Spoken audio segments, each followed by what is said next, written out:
Oh, I see now, and I get it. Because at the time, for me, I was sick, like severely sick. Like I was just recuperating afterwards due to the fact that I had a brain tumor on my head. Hence, the scar that's here.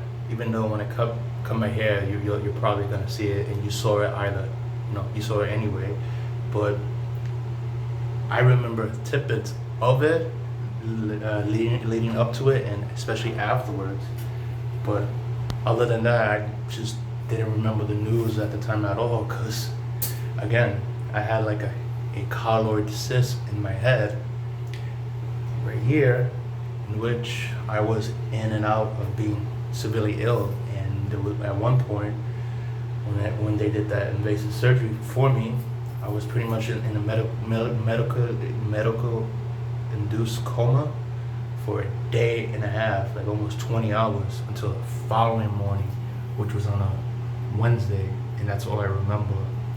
And I remember tidbits after of getting better, and especially getting this discharge also, in which in essence you can understand why I have a problem speaking and stutter my words because of that, and along with a plethora of things. But yeah, I did remember when it happened.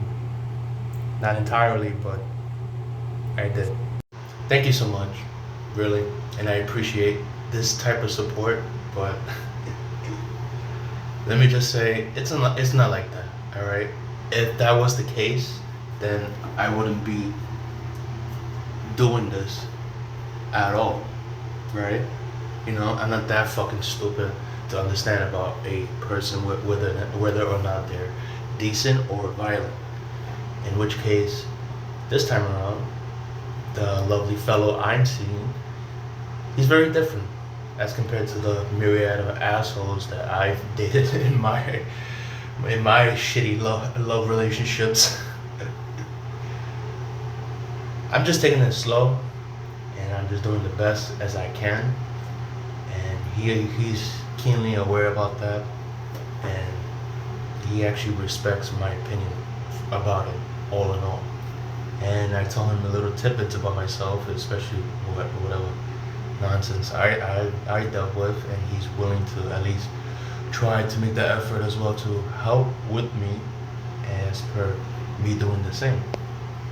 But I think I'll be alright. Let me tell you something. Anybody who's making fun of you for putting out content on social media is absolutely Now, good sir, you do have a point, but I just gotta say, I just don't give a fuck. Like, I understand the message, but I just find it ridiculous, to be fair, because I just do it for shits and giggles, and I don't even get fucking paid. The hell. And besides, I'm not a fucking narcissist. And when I make videos like this, more or less so, I just shoot from the hip, as per whatever comes inside of my head, you know? She, but it's okay. And more or less so, you are correct in a way, because she has that propensity to do that, and especially she likes to get very protective with me. But she's all bark but no bite, but she is lovable, you know. Sometimes she's a little hyper, but other than that, like, she's like the sweetest dog I ever had. Thanks for liking the picture. I'm really glad you did. And the reason why I was acting goofy in that picture, right, is because for the first time in years, I got myself a man.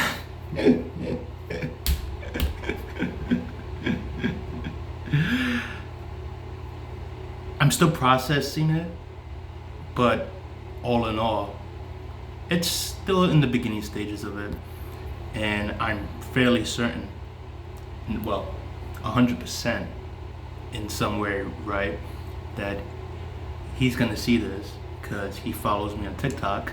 So he knows how much of a softie I am at this point, as per trying to get to know me.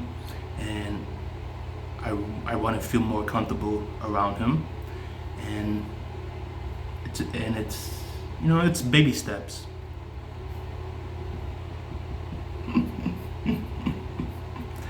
I feel good with that. Despite with another, despite the plethora of bullshit I deal with, but with this in particular, this feels good, and I'm willing to work on it and be, not be, invested more in that way. I hope that makes sense, because like when I get giddy or somewhat a bit happy, I just get flustered with my words like a little fucking schoolboy.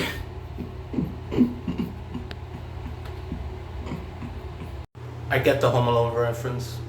It's funny, but I really don't do it in real life, because some people are like that, are really not so pleasant, and sometimes it's not my fault, nor fault of their own. It's best to not say anything at all. But yeah, there are people that are like that. I really appreciate it, dude. Really, it means a lot from me. Thus, I'm really grateful for your camaraderie and friendship with you and my other friend, and another one in particular that I know very well for the last 6 years, and she's been very kind as well, same as you and my other friend in particular. Oh, and by the way, off topic, but given how I told you about my job, now, mind you, for legal reasons, I'm not gonna say a lot, but I'm just gonna say, as what I told you in private, that things have been relatively calm since I've been back, and I've noticed people's perceptions and tone with me since I've been back, in which case it's not hostile or passive aggressive in that way. It was more like, hey, how are you?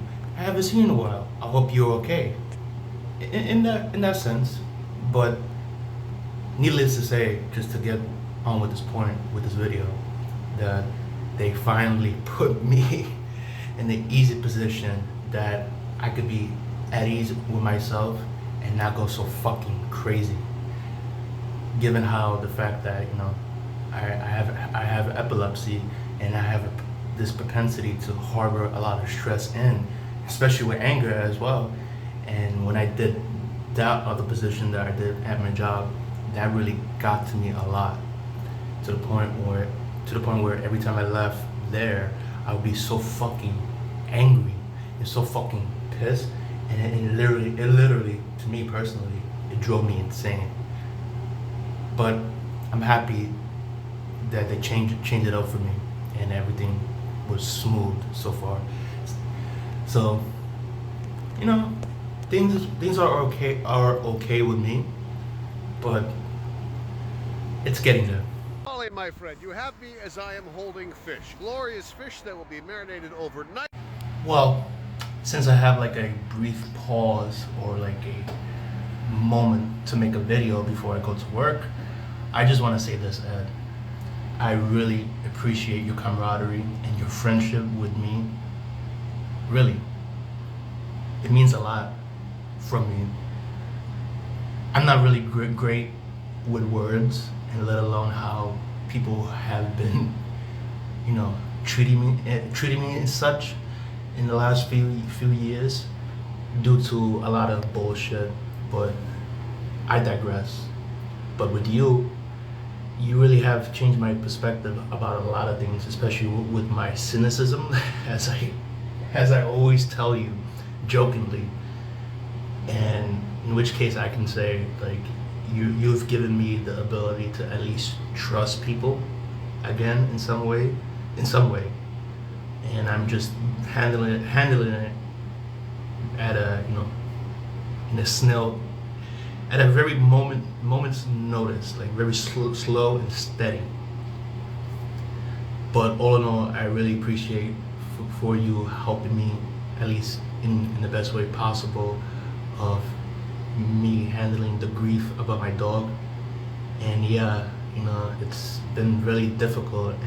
And well, you know already, and I know, like, I always try at least to have some composure or some clarity in my head as a way to not really get inconsolable, or in my own purview at least, be really bombastic as per indulging myself in vices that I seem to have a problem with, but all in all, I just see that as another way, as an escape, but it doesn't really work like that at all in terms of me solving my problems or handling grief in particular.